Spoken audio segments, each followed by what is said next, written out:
Welcome to Classic Car Cave, and just to prove that Amir and Revka are not one-trick ponies, True.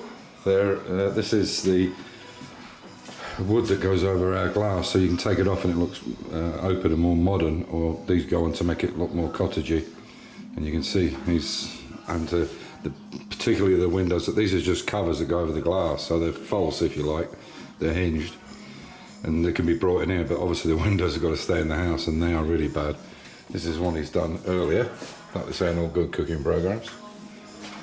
So when it pisses down with rain, they can't work outside, he comes and does this, or he puts the lights into the car. So, but we work well, don't we? And we kind of bounce ideas off each other. Yeah. I mean, so Amir will come up with something, I'll come up with something, and then we come to a compromise and we work the best way we can out of it. I mean, that was a perfect scenario with a thing with the silver paint in there, and we have reflection, and yeah, we've still got the air going through everything. Nothing's in the way. So you can see this is the kind of work that Amir and Ref could get on with when they're not looking, or Refka's not doing the house or the garden, or Amir's not working with the cars. So you can see those windows look quite modern, and it makes the house look completely different. You can see the covers are off, and they're just hinged on there. But this is our front patio. You can see these are these covers that go on it. This is just a screen door that opens. And the nice thing about them is you can hinge them open and clean the glass in one shot. But I'll take you back a bit and just show you how it looks, how different it looks with those covers back on again. So you can see there, they look a bit strange, and you can see there's that top window. And when those covers are back on, it looks completely different.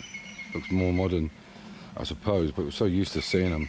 You know, what is it now? They've been on 15 plus years, whatever, so we're kind of used to seeing them. They just look nicer, I think, more cottagey. So, and every frames have to be re-cleaned as well. So this is the 850 engine and box for that Mark III shell. We haven't tested it yet, but we will, just make sure it's running well enough. And if not, I'll probably sell it as, rather than just put it with the car, because it is numbered to the car. And yeah, just to keep it complete. I mean, most people would probably want to upgrade it, but if it runs well enough, it'd be good enough to move the car around.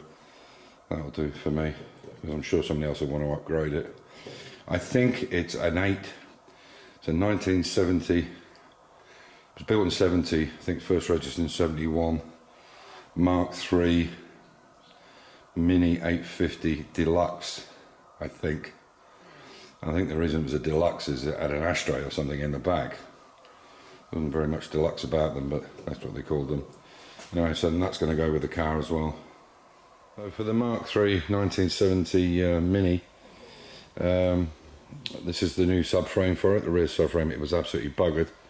The front subframe, which is up there, is in really good condition. It just needs to be sandblasted and repainted.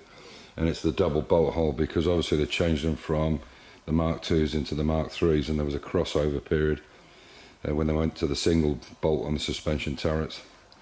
So as you can see, M Machine up in Darlington made the floors for me. They obviously put these in a jig. A little bit of a bend there. Yeah.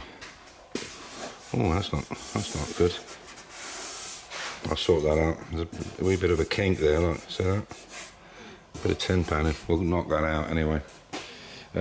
But yeah, so what I'll do is I'll make a jig, a box section jig, which will go under the Mini and pick up on all these points, like the gearbox tunnel, the front floor there, and so on and so forth. But unfortunately, as many of these parts that I got, which without the subframe came from Mini Sport, but for the outer seals, the floor, the whole thing, the front A panels, the front A posts, the A panels. I've got new front wings, new landing panel, 2 new inner wings, Heritage scuttle.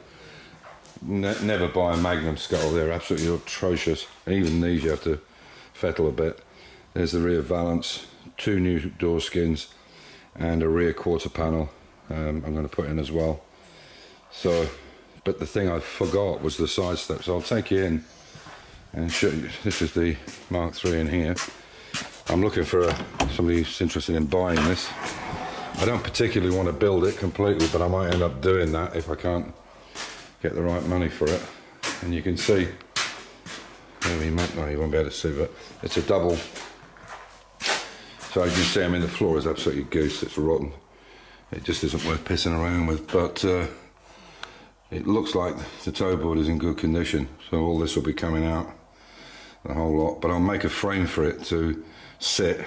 And basically where I can even use these seatbelt holes here and make a sturdy frame, so when we cut it out we put the new one onto that frame and offer it back up. So it's been patched quite a lot of times, you can see there. But this is what I forgot to buy, these door steps here, and that's been really bodged. It's got to be one of the worst I've ever seen. It's even got screws in it, look at that, pot rivets. So I've got these new A posts here. So what I need now is this whole doorstep where I've got that front bit anyway. I need that complete new doorstep on both sides. And that's why I'm replacing it. It's just a shame because there's nothing wrong with that quarter panel apart from that. Some dipstick decided to cut that perfectly good piece out of that, and there was nothing wrong with it, it wasn't even rusty. So I'm going to have to make this arch up a little bit and then put the new panel on it. But I want it right. So, and as you can see, this is a Mark III because it has that distinctive rain channel on it, which only the Mark 1s and 2s had. But they've got the bigger rear window, the hinges internal, but some leftovers like the double handbrake cable there, the 2-bolt front subframe, and what else was there? And this rain lip. So yeah, hopefully I'll start building it, and I'm going to look into see if I can.